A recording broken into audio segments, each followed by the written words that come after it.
Lavakusa cinema తెలుగులో మొట్టమొదటి రంగుల సినిమా.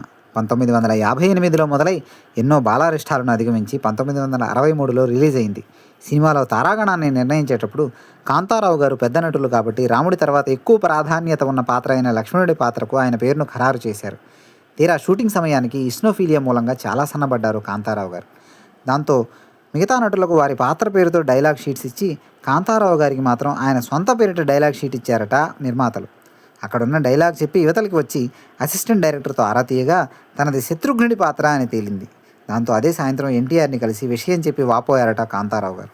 అప్పుడు ఎన్టీఆర్ గారు తన తమ్ముడైన త్రివిక్రమరావు గారిని పిలిచి నిర్మాత శంకర్ రెడ్డి గారికి ఫోన్ చేసి కాంతారావు గారిని ఏ పాత్రకు బుక్ చేసుకున్నారో ఆ పాత్రే ఇమ్మని చెప్పండి.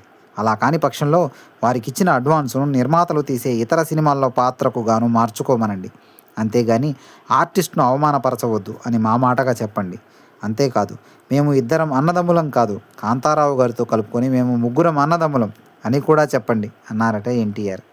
దాంతో లక్ష్మణుడి పాత్ర మళ్ళీ కాంతారావు గారిని వరించింది. ఈ విషయాన్ని గుర్తు చేసుకొని ఎంతో పొంగిపోయేవారు కాంతారావు గారు.